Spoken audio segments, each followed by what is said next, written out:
Հավաքական անվտանգության պայմանագրի կազմակերպության քարտուղարությունը պարզաբանումներ է ներկայացրել կառույցից Հայաստանի դուրս գալու հեռանկարների վերաբերյալ։ Հայտարարությամբ հանդես է եկել ՀԱՊԿ գլխավոր քարտուղարը, շարունակենք թեման Արտյոմ Երկանյանի հետ։ Արտյոմ, ինչ է ասել գլխավոր քարտուղարը։ Այն բանից հետո, երբ Հայաստանի վարչապետը ասաց, որ միայն գող կլինի, եթե ՀԱՊԿ անդամ պետությունները հանեն Հայաստանը կազմակերպության շարքերից, Ռուսաստանի պետական 10 գործակալությունը մեկնաբանության համար դիմել էր ՀԱՊԿ գլխավոր քարտուղար Թալատբեկ Մասադիկովին։ Եվ ահա նա ասել է, որ դեռ շուտ է որոշակի եզրակացություններ անել եւ առաջ ընկնել չարժի։ Անգամ չի հաստատել այն, որ կոլեկտիվ անվտանգության գալիք գագաթնաժողովին այդ հարցը քննարկվելու է։ Նա ասել է, դեռ հարց է կքննարկեն արդյոք 4 պետությունների անդամները այս խնդիրը թե ոչ։ Համենայն դեպս հաստատել է այն, որ կազմակերպության քարտուղարությունը այս հարցը չի քննարկել, իրականում այս հարցը ոչ թե քարտուղարության, այլ հենց անդամ պետությունների ղեկավարների իրավասության հարցն է։ Միաժամանակ Մասադիկովը հաստատել է այն, որ Հայաստանը 3 տարի շարունակ փաստորեն դուրս է կազմակերպությունից, քանի որ պատվիրակներ չի ուղարկում այդ քվոտա ենթադրող պաշտոնների համար եւ նաեւ չի վճարում անդամավճար։ Այսինքն հաստատել է այն, որ կանոնադրության համաձայն արկա են այն հիմքերը, որոնց հիման վրա Հայաստանի անդամակցության հետագա հարցը կարելի է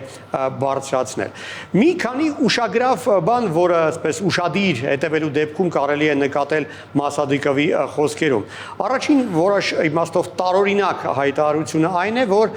Մասադիկովը հետևյալն է ասել. կա Հայաստանի ղեկավարության կարծիք եւ կա Հայաստանի ժողովրդի կարծիք, ուստի առաջ ընկնել չարժի։ Դե սովորաբար ժողովրդավարական երկրներում ղեկավարության կարծիքը դա հենց ժողովրդի կարծիքն է։ Տարօրինակ է, եւ որպեսզի մեկնաբանություններով են հանդես գալիս այլ երկրների իշխանություններ կամ միջազգային կազմակերպություններ ներկայացնող անձինք։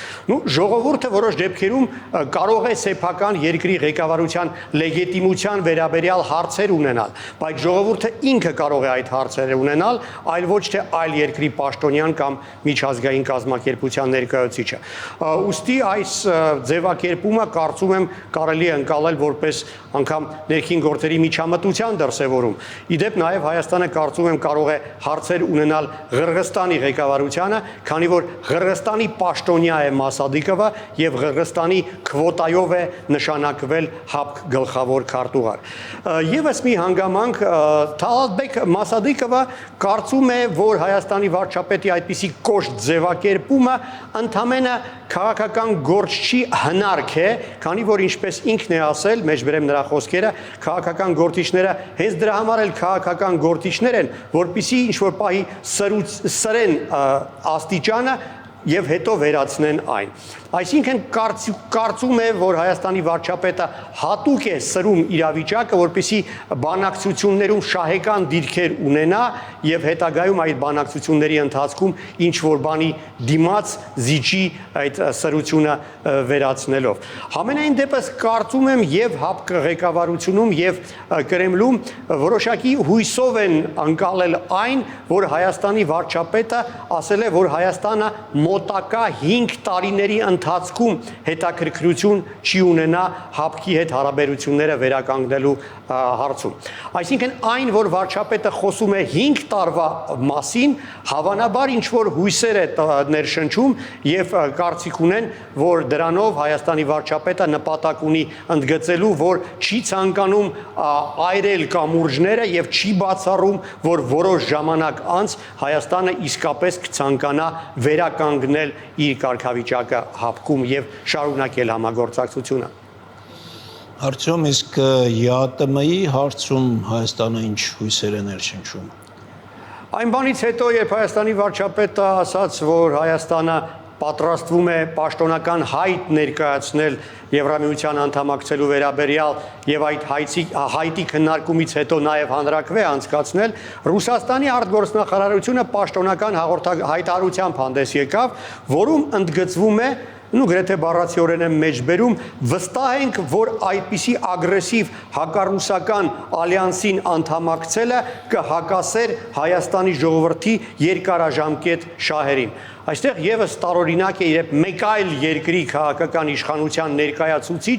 գնահատական է տալիս այն մասին, թե ինչն է բխում Հայաստանի ժողովրդի շահերից։ Համենայն դեպս մեր սահմանադրության համաձայն դա միայն մեր ժողովրդի իրավասությունն է։ Եվ նույն այդ օրը Ռուսաստանի արտգործնախարարությունը նաև հայտարարել է, որ կազմակերպությունը ԵԱՏՄ-ն ոչինչ չի կորցնի Հայաստանի հեռացումից,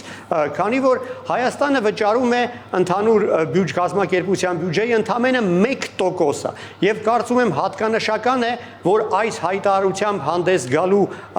այսպես լիազորությունը հանձնել էին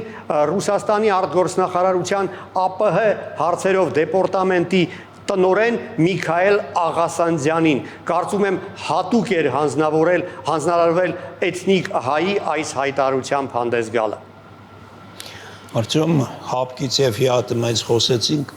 ԱՊՀ-ից էլ եմ ուզում հարցնել, այդ կառույցի կազմում Հայաստանը ցանկանում է մնալ։ ԱՊՀ-ի դեպքում բոլորովին այլ է, ոնց հասկանում եմ Հայաստանի մոտեցումը, ԱՊՀ գլխավոր քարտուղար Սերգեյ Լեբեջևը օրերս հաստատել է, որ Հայաստանի չի ստացվել ոչ մի ազդակ, ոչ մի կիսապաշտոնական կամ ոչ պաշտոնական ինչ-որ դրսևորում, որից կարելի էր ենթադրել, որ Հայաստանը պատրաստվում է լքել նաև ԱՊՀ-ն։ Հակառակը Հայաստանը լիարժեք մասնակցում է այդ կազմակերպության գործունեությանը, Հայաստանի ներկայացուցիչը ստորագրում է կազմակերպության բոլոր կարևոր փաստաթղթերը եւ Հայաստանը մասնակցում է օրինակ տնտեսական բոլոր կառույցների գործունեությանը։ Հայաստանը միշտ ընդգծում է, որ ռազմաքաղաքական դաշինքին անդամակցելը եւ տնտեսական ու հումանիտար կապերի ամրապնդմանը աջակցող կազմակերպությանը անդամակցելը այլ տարբեր հարցեր են եւ մեկը մյուսի հետ Հայաստանը խառնել չի ցանկանում։ Օրերս նաեւ ռուսաստանցի սենատոր Վլադիմիր Ջաբարովը նույնպես ասել է, որ Հայաստանը լքելով ՀԱՊԿ-ը ամենևին էլ պարտավոր չէ լքել ԵԱՏՄ-ն ու առավել եւս ԱՊՀ-ն։ Շնորհակալություն Արծու։